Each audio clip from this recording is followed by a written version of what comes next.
Good afternoon, everybody. Whew, happy International Women's Day. All right. Well, I am really happy to be here today. It's been a big day. I love Women's Day. It's such a great opportunity to get out there to have conversations, important conversations. And I'm really lucky because I've been able to have some of those conversations today. And I'm going to share that with you today. So I'm going to be perfectly honest with you. This looks a little bit different than what I had planned, than what I had intended, than what my notes all say. I wanted to talk to you about women, work, and the pandemic, and that's what we are going to talk about. I wanted to talk to you about the issues, the problems that we are seeing. And I had the opportunity to moderate a panel this morning. It was in person and recorded and virtual. And as the panel moderator, I really came to know some of the panelists and was listening so intently as you do when you're moderating. And I learned a lot from these people, from their experiences. And it's really shaped how I want this conversation to go. So if you're here live, let's have this conversation. Say hello. If you're watching the replay, I am hello to you watching the replay. Thank you for watching. I hope this goes well because like I said, it's a little more off the cuff than I wanted today to be. So I'm especially grateful for you to be here and to be listening. So what I really wanted to be talking about was this idea of how the pandemic has disproportionately impacted women, and many people have referred to this as a she session. And the idea that it's a recession, it's that women have left where, applying the economic thinking of women in the workplace, we're in lack mode, we're missing the women. And then talking about in the theme of breaking the bias, what actions can we take to break that bias? So I want to share that women have really met this moment. That's something that we hear over and over again. Women are meeting the moment. Women are caring for their children, their parents in many cases. I've also learned that on top of their regular jobs, they are stewarding DEI activities and initiatives through their organization. And this is fantastic. One of the things the women on the panel said today is that it can't just be someone with that DEI in their job title to be leading this and pushing it forward. It also can't only be the responsibility of women, right? And one of the things that we're hearing from women is that they're feeling underappreciated, undervalued, and that these activities, having to do all of these things is coming at great personal cost. So we're hearing things like mental health issues being at an all-time high, going unaddressed, the staggering rates to which women are leaving the workplace, and the jobs that have been hardest hit throughout the pandemic are ones like tourism, hospitality, childcare, and these are also industries that are predominantly occupied by women. So I came here today to talk about how much has happened to women, how unfortunate it is. And I still feel that way. So much happened to all of us. Things like that, things that were out of our control. And it's all of those things that I just mentioned, and thinking that we need to work to affect policy change to overcome all of these things. And I still think we need to look at policy. I still think that's true. But there's more to this story as well. So I learned some things this morning, like I said, being part of this panel. The panel, by the way, it was here in Calgary, downtown at the Petroleum Club. Someone also pointed out this is a place where many years ago, women weren't even able to go in, which has obviously changed. And it was put on by 3 really wonderful groups. So Fleur's Grow Initiative, Canada Powered by Women, and Calgary Women in Energy brought this group together. And it was a really fantastic event. I was really fortunate and proud to be part of it. So I learned things. I'm still processing them, to be perfectly honest with you. Usually I try to do the processing beforehand and then come and talk to you about them. But I want to have a real conversation and share things in real time. And I couldn't just go ahead and have the conversation I was planning. So I want to share these with you. And so the idea that I was kind of living with and believing in is that all these things have happened to women, and really to all of us in many cases. So the pandemic, for example, that was outside all of our control. That's something that happened to us. School closures happening to us, starting to homeschool, not something I enjoyed doing. Remote work happened to many of us. But what did women do? I think that's a really interesting question. What did women do? If there's one thing we know about women, looking back through all different periods of time, women are incredible. We do all kinds of amazing things around the world, independent of culture, and all of those markers of things that, shape who we are and how people perceive us. Women do and can overcome a lot. So can we be hopeful about how women will come out of this? The conversation is so doom and gloom. And it's kind of talking about this has happened to women. Women have been forced to leave. It's been too much. That's why women are leaving the workplace. One of the panelists, Joni Ivram, I'll tag her in this later, she had said to me, those are the statistics. We don't know why they left. Like, what if we look at it without bringing our bias to that? What else could it mean, right? So they left. Where did they go? And she said, is it bad that women left or are leaving? And I thought that was really interesting. And hear me out on this, because, women did leave for a variety of reasons. We can't imagine that all of these women, these hundreds of thousands of them, left for the exact same reason. We are hearing the same reason, which is that they left because it became too much. And rightly so, right? What else? What if that is true? But what if some of these women, or even many of these women, left to join the gig economy, which we know is growing a lot? Maybe they left to start their own business. Maybe they left, they had a shift in their values and they wanted to take some time and regroup, and reconnect with other positive things in their lives and focus on their families, right? Now that isn't inherently bad, those things, right? The issue is that the women that are still in the workplace now, who are they looking to? Because in many cases, what we're hearing and reading in these statistics is that it's the women in the more senior roles who left. So now, we had such limited representation before. For women of color, they had even less. What now? I'm just checking the comments here. Karen's here. Hi, Karen. She says, we adapted. Yeah, heck yeah, exactly. That is, one of the positive things. And what about, as awful as the pandemic's been, what can we say about some of the positive things that we've learned here? So,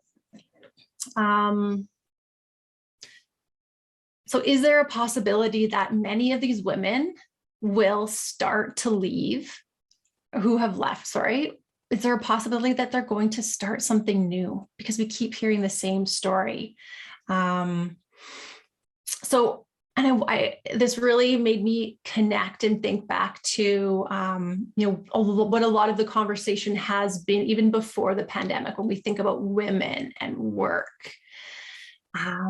So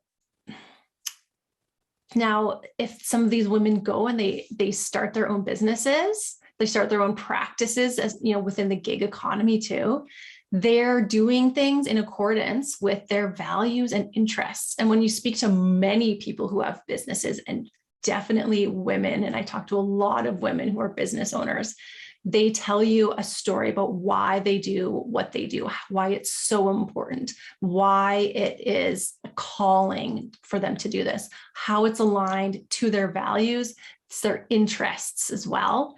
And so if we have more people doing that, that's a great thing. And the other really cool thing is they'll then start to attract other people to join them. So if they're starting a business, or even if they join the gig economy and they're kind of doing freelance work, that can grow into a bigger business. You bring other people in, like attracts like, other people can join them and start something new. So it could be that they're going to create policies that are friendly to working moms and other parents in these new companies. Create cultures where DE&I are embedded, baked right in, not something that they needs to, you know, the company needs to shift. It's right there from the very beginning. Diversity, equity, inclusion, belonging are celebrated things right from the get-go. So what I really want to share here is that the message that we've been getting has been really negative. I was, you know, planning to honestly contribute to that negativity.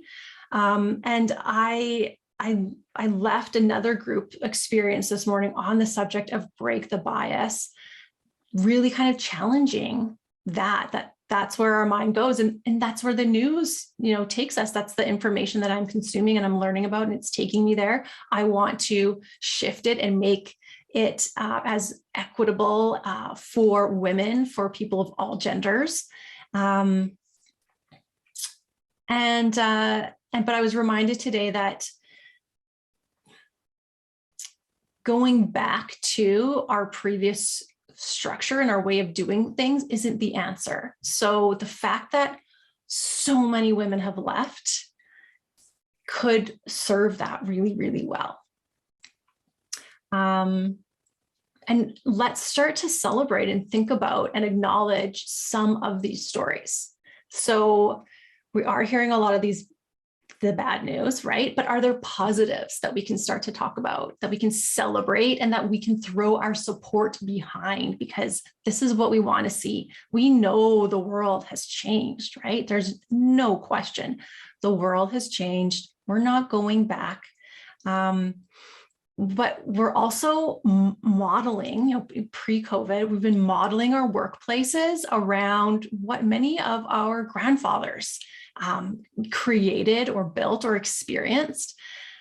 Most of them, men, living very similar lived experiences, similar situations. They were at least living out heterosexual lives, married to a woman who ran the home. They're predominantly white. And what this means is that, you know, the idea of this 40-hour work week was in place, 9 to 5. I don't know that, you know, I don't know that it was like it is now where you get paid your 40 hours, but people are working quite a bit more than that.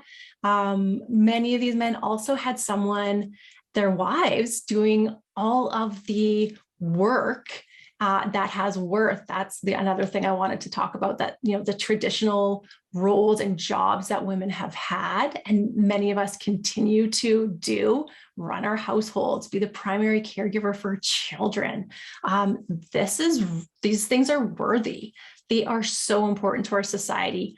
But we feel unappreciated for them when the pandemic hits and all of a sudden, oh yeah, the women will take care of the kids in the homeschool. It was sort of the expectation that we felt.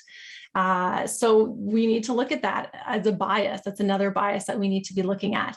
But our society is still built, our workplaces, many of them are built upon this idea that at 5 o'clock, you can go home. Someone will have been there, dinner is prepared, and it's this nice family evening, when in reality, it's two parents racing to get home, pick up their kids from after school care, try to throw something somewhat healthy on the table for your kids to eat, drive them around to different activities, squeeze in some homework and some family time, and collapse and fall asleep and then get up and do it all over again tomorrow. And so, a lot of people were commenting a few weeks ago when I said in another LinkedIn Live that what was working before was not working for everyone. And that's not just exclusive to women. Many men and non-binary people feel the same way. So do we want to race back to that? Do we want to go back to that? And it brings up, today it also brought up this other idea about, recreating something. And rather than going back to this model where workplaces need to shift a little bit to adapt to diversity, equity, inclusion, and belonging, to adapt to realizing, oh, more and more women want to be in the workplace. Oh, we've got problems with women getting stuck at the first rung of management. And then they drop out and then they leave, and where are they going and why is this happening? Our talented women are leaving. I hear this from workplaces. How come help us? Our talented women are leaving. We don't want them to leave. What are we doing wrong? What do we do? So the fact that some of these women are leaving because they've heard this message that workplaces have to shift, and these workplaces, these companies, they're big, they're nuanced. Things take a while to shift and to adapt. But women are also given the message time and time again, you need to change to fit into this workplace as well. So what if these women are leaving and they're creating something new, creating what works for them, for us, and others will naturally follow. People of all genders. That is really, really exciting and promising and makes me feel really, really hopeful. Sarah is here. Hi, Sarah. I just want to pay attention to these comments. I'm just going on here. I agree, and I don't think anyone will look back and regret during this pandemic. If they are making decisions wrapped around their core values and interests for their families, career, health, etc., you are 100% right about attraction to. Yeah, those are the things that people are most attracted to. Yeah, absolutely. Thank you for jumping in there, Sarah. So thanks for listening to me as I'm processing all of these things. I find having these conversations so powerful. I really enjoy them. I hope that tell me if you're watching right now live, if you're going to watch in the replay, add your thoughts too. This is a conversation. Let's make it a conversation. No one's going to point the finger and slam you for being wrong or saying the wrong thing. Let's remove that context. Let's remove the idea that we're so polarized, or we have to, claim we think this certain way so that we're showing everyone we're thinking the right way. Let's explore what's possible. Let's not go down the doom and gloom rabbit holes that we're constantly doing. And I need to hold myself accountable to that, because I live in this world where I talk about gender equity, gender bias, and how it relates to current workplaces. And there's a lot of information out there about it, and it's not good. But there are good things happening. So let's think about those good things. What can we learn from those good things? And one of the other things I learned this morning was, what we focus on expands. That's something that I've learned and come to know to be true. It's the same with this work. Let's focus on the positive stories, get them out there, start to share them. And in the same way that when we focus on the negative, we can learn from our negative biases and adjust our thinking. Let's also learn from the positive things as they're happening too. What can we learn that someone did in their workplace? Did someone leave their workplace to start a business? Can we do that? Absolutely, you can do that. I did that. You can do that. And you can do that, and people will follow. We can support one another as we create these new entities, new establishments that work for a variety of people. Okay, so my hope is that those who left the workplace don't just go back, but start something new. And if that's you, I want to hear from you. I want to hear your story. So thank you, everybody. Thank you for coming today. Thank you for listening to me. I hope we can have this conversation again. I will be back next week on Thursday at 10:30 in the morning, the regular time. And yeah, I really appreciate you coming here. Let's celebrate our differences. Let's celebrate women, the women of the past, the present, and the future, and the exciting things, the positive things that are to come. Have a great day, everyone.